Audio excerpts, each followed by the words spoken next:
Alors, un tuto en écharpe pour un double hamac finition Candy Cane Chest Belt. C'est un nouage qui se fait au dos en écharpe taille de base ou base -1. Alors, on met son enfant sur le dos. Vous voyez bien que je supporte avec tout l'avant-bras, tout le torse pour pas lui abîmer les épaules. Voilà. Je crée l'assise. Oui, je vais te donner un petit gâteau. Attends un peu. Hop, je crée l'assise. Je coince bien.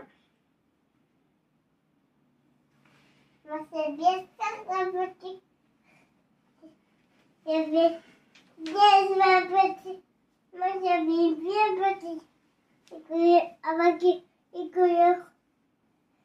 Oui, tu as bien joué avec les couleurs? Oui. C'était bien. Alors, voilà.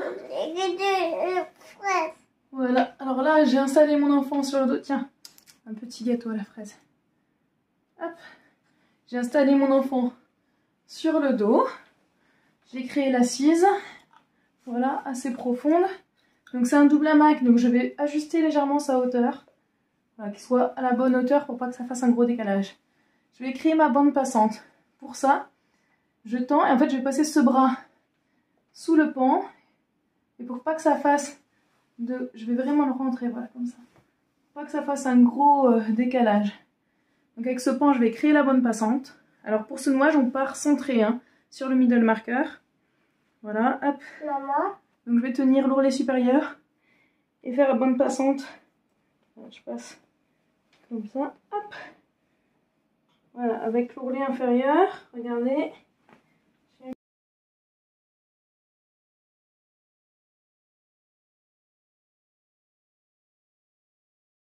Coincer ici et déployer le hamac. Deuxième hamac. Hop. Voilà.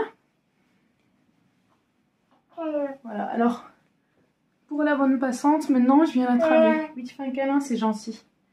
Un câlin. Maman, il y a mis ici. Voilà, hop. Il y a La bande passante, je regarde si elle est bien étalée. Et s'il y a du mou, je le fais coulisser comme ça et je tire de l'autre côté. Je travaille au fur et à mesure à l'horizontale en fait.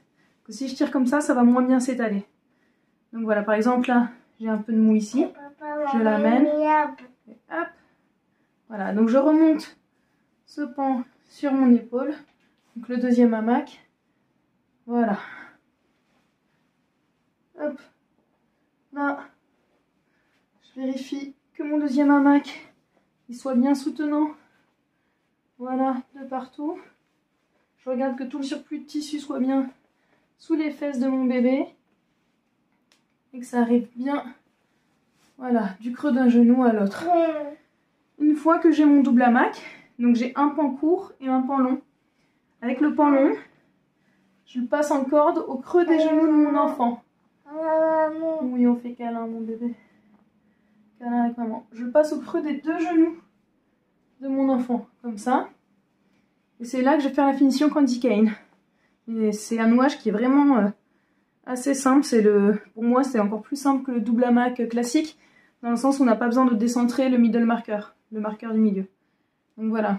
Là, on part vraiment à la perpendiculaire les deux pans. C'est là qu'on serre, on ajuste bien et on va twister. Alors, l'un des pièges, ce serait de vouloir faire tourner un pan autour de l'autre. Ça tiendrait pas la tension. Il faut pas faire ça. Donc ce qu'il faut faire, c'est vraiment de serrer et de twister les deux au fur et à mesure. On les passe comme ça. Et en fait, de ne pas faire trop de twist. Si on fait trop, la bande passante, la finition, elle sera trop longue et ça ne permettra pas de bien tenir. Je te vois. Oui, je te vois, moi aussi. Voilà, hop. Voilà, donc là j'ai fait la Candy Cane Chest Belt. J'ai coincé, ah oui, après à la fin, je coince le pan de l'extérieur vers l'intérieur, donc par-dessus, dessous. Là, et en fait, c'est ce qui va tenir sans nœud ce nouage. Des câlins. Tu veux des guilis sous les pieds? Non, Et voilà.